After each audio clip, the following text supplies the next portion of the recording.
मित्रों दो प्रकार के लोग होते हैं, एक जो कहते हैं वो करते हैं, और दूसरे प्रकार के लोग होते हैं कहते हैं उससे बिल्कुल उल्टा करते हैं। अब दिल्ली में ही दोनों प्रकार के लोग हैं।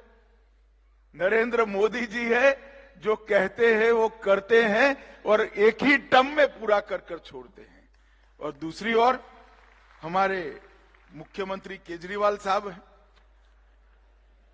उन्होंने जो जो कहा वो कभी नहीं किया। मैं जरा आज उनको याद कराना चाहता हूं। मैं उस वक्त दिल्ली में ही रहता था, अन्ना का आंदोलन चल रहा था। मंच पर से बड़े जोर जोर से कहते थे कि हम कभी राजनीति में नहीं जाएंगे, हमारा भरोसा करिए।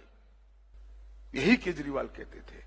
और 26 नवंबर 2012 को उन्होंने अपनी राजनीतिक पार्टी बना दी। अन्ना बेचारे वहीं के वहीं बैठे हैं और वो मुख्यमंत्री बन गए। बोले उन्होंने कहा था मैं कभी मुख्यमंत्री नहीं बनूंगा, 3 बार मुख्यमंत्री बने। उन्होंने पूरी चुनाव कांग्रेस के भ्रष्टाचार के खिलाफ लड़े। आज मोदी जी के सामने लड़ने के लिए कांग्रेस की गोदी में बैठकर कांग्रेस के भ्रष्टाचार की वाहवाही करें। हलफनामे में कहा था कि हम वीवीआईपी की सुविधाएं नहीं लेंगे। सरकारी बंगला लिया, सरकारी गाड़ियां ली, सुरक्षा ली। बंगला लिया तो लिया, शीला दीक्षित जी ने बेचारी ने जो बनाया हुआ था वो बंगले को बुलडोजर से तोड़कर एक शीश महल बनाया, करोड़ों रुपए का खर्चा कर। केजरीवाल जी जरा आप याद करिए, आपने क्या कहा था? जन लोकपाल के लिए आपने आंदोलन किया था, उसकी धज्जियां उड़ाने का काम किया।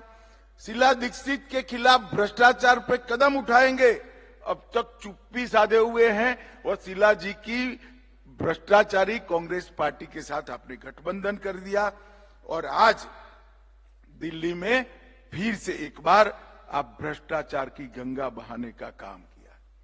मित्रों, इनकी ये जो एनजीओ से मुख्यमंत्री तक की सफर है वो केवल और केवल वादा खिलाफी, झूठ बोलना, बार बार बोलना और सार्वजनिक रूप से झूठ बोलने से भरी हुई सफर है।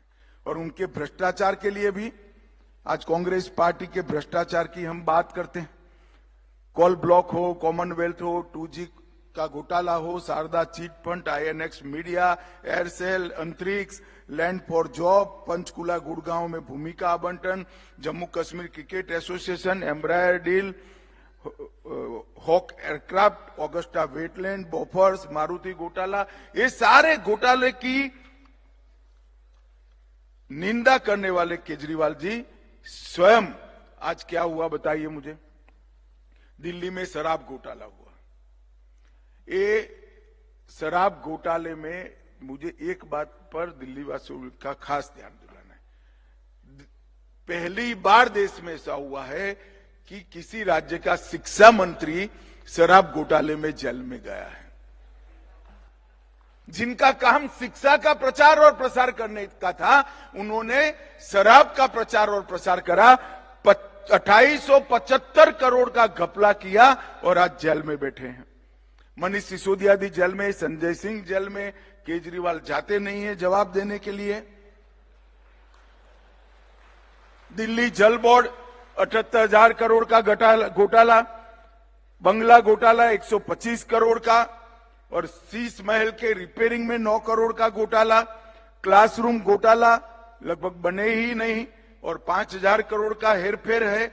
मोहल्ला क्लिनिक के नाम पर घोटाला किया, नकली दवाई के वितरण पर घोटाला किया, लेबोरेटरी के टेस्ट में घोटाला किया, सार्वजनिक वाहनों में लगाने वाले पैनिक बटन में घोटाला किया, बस खरीदी की योजना में घोटाला किया, और ये कहते हैं कि हम कट्टर ईमानदार व्यक्ति हैं। अब किसी पहले दूसरी कक्षा के शिक्षक को कट्टर ईमानदार की व्याख्या समझाते दिक्कत आ जाए, ऐसा केजरीवाल जी आपने कर दिया है।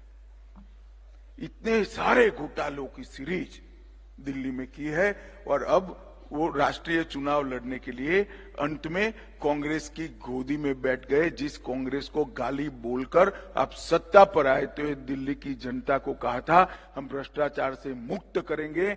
आपने तो स्वयं भ्रष्टाचार किया ही किया, इसके साथ में कांग्रेस के भ्रष्टाचार को एक्नोलेज करने का काम भी केजरीवाल जी आप कर रहे हो। आप ऐसा मत मानिए कि कोई नहीं देखता है, ये जनता है जो सब जानती है।